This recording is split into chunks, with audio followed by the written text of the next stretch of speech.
ตัวปีตัวสี่ลังใหม่มาสังขารปีใหม่หรือท่านละลูกเต้าโบลืมที่ลืมของได้ตามที่พาที่นี่ที่ของสองสั้นแต่สินพ่อสินแม่มามือนี้ลาเขาก็ตามนาคุณเขาเจ้าเก้ตามนาพ่อแม่ของอาจารย์อยู่บ้านอยู่คลองพุ่นนั่นแหละผู้อยู่บ้านผมฝากความไปวางมือเหลือช่วยใจนำเฮาเนี่ยเข้ามานี้ก็ได้อะก็จะได้เที่ยงได้ซื้อเข้าควันบุญคละสมพานลูกเอาเต้าอยู่ห้วยห้องซองบึ้งผู้เมื่อ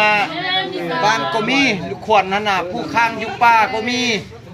ผู้ไปยิงฮอกยิงในก็มีผู้ไปก็เลือกก็มีเดี๋ยวมื้อนี้พวกเฮาได้เฮียบได้ซื้อ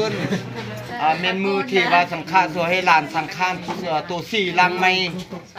ดอกไม้มีดอกไม้มีเขามีน้ำมีไข่ไก่มีไข่เป็ดแล้วก็มีไก่ข้าก็อยู่สังกันข้ามีมังสวิรัติแล้วก็มีข้าวต้มขนมข้าวส้มของวางจะได้เฮียบได้เซิร์นเอาเข้าควันลูกโตทั้งหมดทั้งมวลทั้งครูอาจารย์ที่อยู่ดักอยู่ไก่อยู่เรือนห่วมบ้านห่วมซองเขาขวัญท่านนิ่งลูกเต้ายับยายใส่ช่วยมาหาทงถิ่นดินนามาหาบนอยู่ที่นอนอันนี้พอเฮ็ดพอถึงบนใดก็เอาไผ่โทษนำลุงมอเตาแล้วก็จะได้เฮ็ดเข้าเฮ็ดขวัญให้ทางครูอาจารย์ลูกเต้าหมดสุขูสุคนก่อนเนอะออกเลยไหมออกเลยไหมนี่เขียนหน่อยมาโจมบัดนี้อ่ะดองสวยเดียวความเดียวว่าบัดนี้ความเดียวนี่ล่ะสวัสดีลูกเต้าทางครูอาจารย์ข้าวบ่ได้ฟอกใส่ได้ไปปีบ่ได้ไก่สลาปลาฮีเธอมันหมอกปากคลองเฮยมันเศร้าสังฆาได้ไทยลานได้ฮีมีฮีได้น้ำต้องมีคลองได้น้ำแต้งเรื่องมือนี้ก็เม็นมือปีใหม่สังฆะโซให้ลานสังฆานตัวสี่ลานมือเพื่อที่อันนำเขาเป็นคนตัวดีที่ใครเป็นคนตัวเกี้ยงเอาน้ำอบเราที่ว่าอันบดีบงามที่ข้านอิดเมื่อยมีให้บมันปลายน้ำบมันเข้าบแม่นเด็ดทิมปีเก่าอันบดีบงามบขึ้นบเกินทิมปีเก่าแล้วนับแต่มือนี้กินดีมีสุกมีใส่มือลำมือรวยมือขึ้นเงินเต็มทงดำขึ้นคำเต็มทงแร่มือเลี้ยงควายก็เพ่เลี้ยงเป้ก็คึกก็เต็มเลี้ยงลูกก็เต็มพันงายเลี้ยงลูกสายเต็มพันเข้าไปข้าวไปขายก็มือใดมือมันแล้วก็มากคนผู้ได้ขึ้นไม่หัวแห้งอันนี้ทั้งพ่อทั้งแม่อันนี้เฮียบแต่ซึ่งพ่อคนทั้งมิ่งลูกเต้า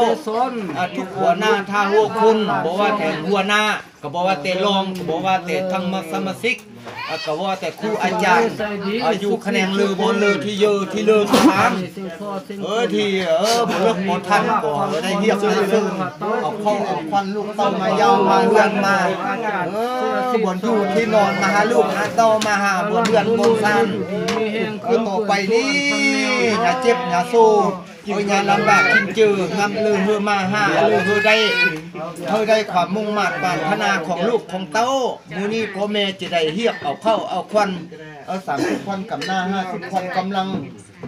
ควันจังยอนอยู่ควันส้มหวานมากควันปะมวนกินควรอยาก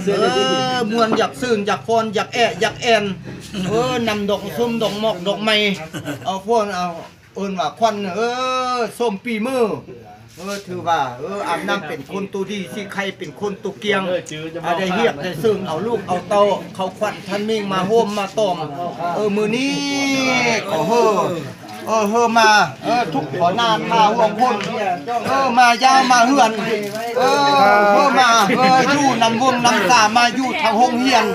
มาแล้วมาแล้ว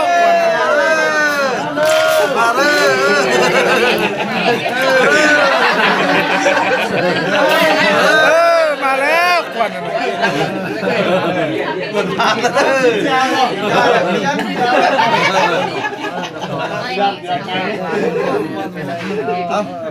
เอาไปโทษเนอะลูกเต่าหมดทุกคนเนอะ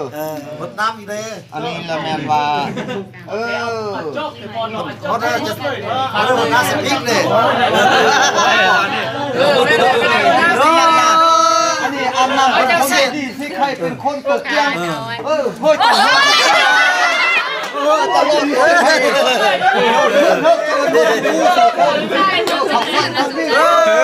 มาแล้วแล้วเลยไปร่วมนั้นไหน แล้วนี่พกน้ำนี่ต้องกวาดเว้นเมื่อก่อนดูนั่นเว้นถือคนเลย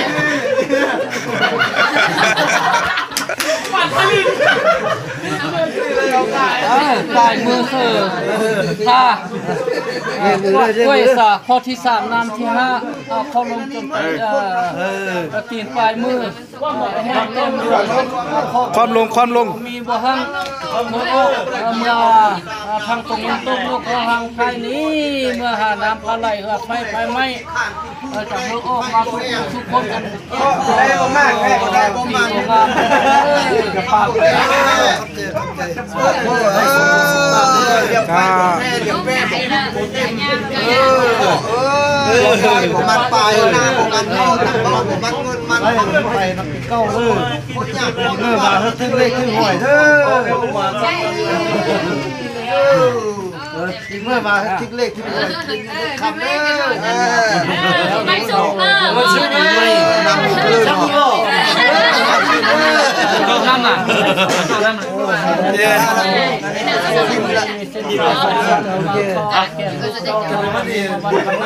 เอาบ้านส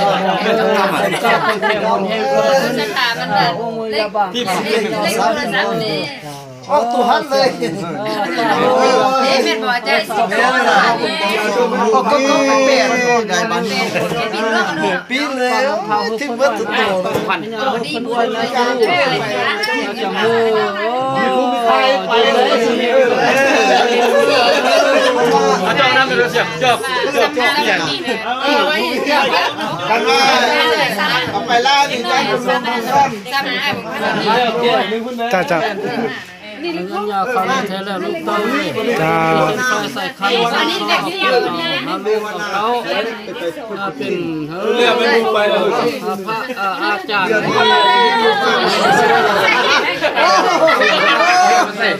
เป็นดังพิษงูฝ่าเสียงจ่าให้เป็นดังพิษงูเห่าปากระเบาขนมยองเลิศจ้าให้คนไหวนะสู้คนดีไม่ห้ามเข้าคนมีหลังไปนำในภาษาพันธ์เนี่ยนะบ่กินเลยบ่พี่ใช่กินจบบดีเลยงามเลยจะบอกกินเลยเชื่อข้าวทิพย์มาเปียมือนะทำใช่ได้ส่งที่บงามเลยเด้อ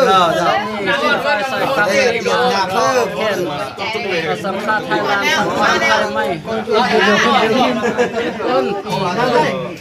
ทำมาค้าขึ้น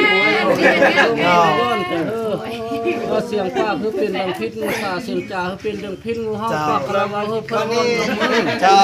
ปากน้ำเท้าเพื่อเพิ่นไหวนะหาปากน้ำพญาเพื่อเพิ่นไหวนะปากมีอย่างคังมีน้ำพญานั่นแหละกินดอกเดียวนี่กินบาทนี้นะของขวัญคนมิ่งแล้วเต้าลูกหลานเลยสักดีน้ำ